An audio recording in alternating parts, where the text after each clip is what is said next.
Tonight I broke up with my boyfriend because he kept joking about unaliving me, but when he told his brother I should say my permanent goodbyes, I knew I was done. During our first few weeks of dating, he joked too much for comfort that he was going to unalive and dismember me and dispose of my body. Maybe out of context, I'm being dramatic. He's very sarcastic and has dark humor. But to me it wasn't funny and caused me so much anxiety because I know the statistics. I talked to him about this. I told him repeatedly, stop joking about unaliving me. He kept on with the jokes, until I finally told him that those jokes literally scare me. He apologized and seemed to feel bad that his jokes made me scared of him. Tonight we were over 3 hours late to meet with his brother to play games, watch movies and eat dinner. When I was talking to him about us being late, I noticed he sighed deeply, clenched his fist and looked down at it, as if he were making the conscious choice to not punch me. Weird. Then, as I was saying goodbye to his brother, he comes into the room and says she should say her permanent goodbyes. I asked him what the heck? He said it was a joke. I asked, how's it funny? What's the punchline? Please explain to me how that was supposed to be funny? He couldn't answer. I didn't want to get in the car with him. I walked off and thankfully my roommate picked me up and drove me home. He called later and I told him I'm done. He's a good man other than for the jokes about unaliving me. We talked about it and agreed that he wouldn't joke about unaliving me anymore, but then he did it again tonight, and doubled down that it was just a joke and that actually I'm the problem. I started telling him, again, about how often women are unalived by their husbands and boyfriends and that's why the jokes bother me so much, but he interrupted me to say SEKU. So I hung up and blocked him. All of this really sucks because my roommates say I should just talk it out with him and give him another chance because they can tell I really like him and he really likes me. But I already did that. I thought we were past the homicide jokes. Then he did it again tonight while he was angry with me, and it caused me this awful feeling in my gut that I needed to not get in the car with him, and get away from him. I've had boyfriends and male friends in the past. None of them have ever made jokes about unaliving and dismembering me, especially multiple times after I told them to stop. Have you had friends or boyfriends that make jokes like this? Where is the humor in it? What would you do in this situation? Small update in the same post, the next day. Thank you everyone for your overwhelming support. Also thank you for the important links and resources in the comments. I've learned a lot and shared them with my friends. I love this sub. I haven't heard from him and he hasn't caused any trouble since the breakup. If anything comes up I'll update this post. Top comments. Commenter number 1. When I was a teenager I would go driving around country roads and around our smallish town with male buddies from school. I'm a woman, and one night my really good friend thought it was a good idea to make a joke about chopping me up with an axe. I got really terrified because it was just an overwhelming and scary thing to hear and I started to cry. The immediate regret was obvious in my friend's eyes and he genuinely looked mortified for having scared me so bad. He started apologizing and saying it was such a stupid joke and reassured me. In the moments after making his stupid attempt at humor and seeing the impact it had, he felt remorse and wanted to correct his behavior. Your ex did not do this, or if he did, he immediately repeated the scary behavior again anyways. My friend never made a joke like that again. Men who actually care about us will respond empathetically to our fear response and will want to do whatever it takes to ensure we feel safe around them. Especially if it's as simple as refraining from making dumb jokes. I hope you never have to see this creep again and good for you for sticking up for yourself. Commenter number 2, just remember, there's a lot of unalived women that once said he'd never do that to me. Update, 11 months later. I hope I'm not breaking any subreddit rules by posting an update, but I thought this sub would like this update from all the feedback my original post received and all the messages I read requesting an update.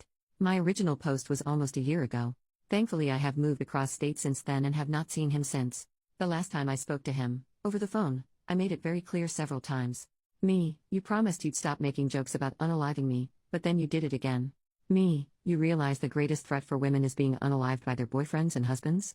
They are most likely to be unalived by men they know. All he had to say? Hey OP? FCKU. So I hung up. I ghosted him after that, blocked him on everything and alerted my employer if he showed up that he was a threat. However, he sent me an email in an attempt to.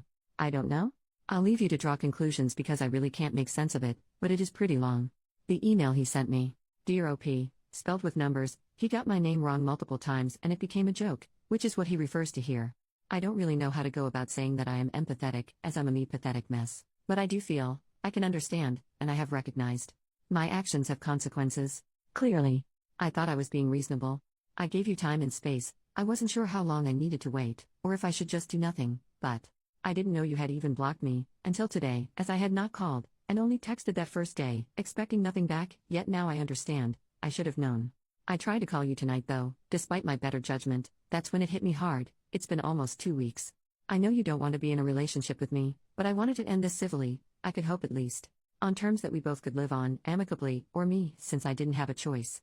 That terrible night was booze-ridden and unfortunately for me, the end of us. I didn't get any chance, but I made my choices, and I was cut out of you, Like the cancer I became, regardless of how much I remember, due to my memories being cut down by Irish whiskey and high haste focused. You ghosted me. Now I know how that feels, as I have done that to others. I deserve this. It's interesting because you mentioned to me that I never had to change my number in my last relationship over 5 years ago, because all I needed to do was block them. Damn, history not only repeats itself, but can be effing ironic. I lost one of my best friends. I lost you. I have been hurting OP. This hurt even more when I realized you don't even want to communicate with me. I would ask why? But I know it's because you hate me, what you think of me, what you think I am. Who likes Andrew Tate? Nobody. I embody that nobody. I am hate. I am Tate. I obviously have a lot of growing up to do. I was not aware of just how much. I do not regret you or the experiences I shared, which were awesome and different than all the treasures I had experienced with another soul. We had so much in common, and yet, the few things we didn't shaped itself into a shadow that blocked our light, your light. I regret not realizing that perhaps, I was just not ready. You are so beautiful and awesome OP, and I hate hurting you in any way, especially since you deserve so much love, and instead I gave you fear.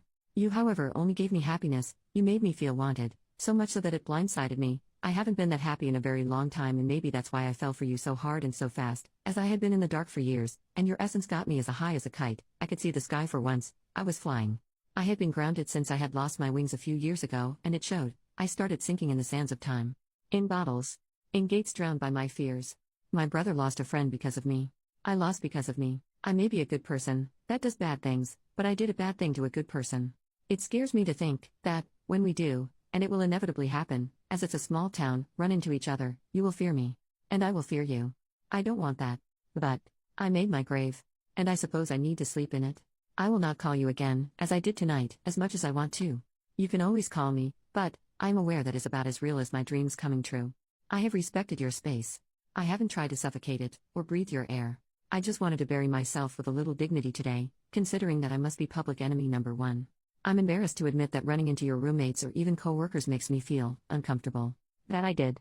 To myself. And you. I'm sorry OP. I don't know what else to say. I know you will find someone, sooner or later, who will treat you with respect and make you feel loved. I am not him. I failed. But you will have that. As much as I don't want to think of it. And you deserve it, as much as I didn't commit to that. I know you think I don't love you. You can ghost me, you cannot respond. I don't think you will anyways. Maybe you won't even read this, which is okay. I needed to say my piece, to rest at sea. But you can't take away how I felt. Or how I feel at all. Maybe that was the problem, I was too much. You thought I was just a blimp in time anyhow, and now, that blimp can finally sink. In time. Edit, thank you for all the support. I love this sub. No way he will ever hear from or see me again. Now I live in a new town, new home, and with a great man that respects and appreciates me. Some of OP's comments.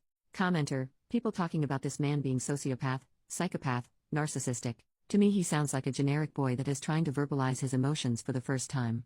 I don't know how old he is, but it reads like the letters my first boyfriend at 20 years old sounded.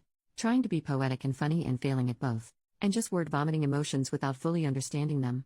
Yeah, that's just a normal dude learning his actions have consequences for the first time. OP, he's like 40. Commenter number 2, him talking about alcohol makes it make sense. All the more reason to keep him blocked though. If he's making those jokes while drunk, there's a non-zero chance that he actually did fantasize about unaliving and dismembering you or someone else. OP, most of the time when he made the jokes he was totally sober. Commenter number 3, I read through your first post. The dating phase is when you get to know somebody. Take your time to do that before more commitment. He is a nutcase. I doubt he ghosted anybody and he is trying to say things that make himself look better. OP, we weren't together for long at all.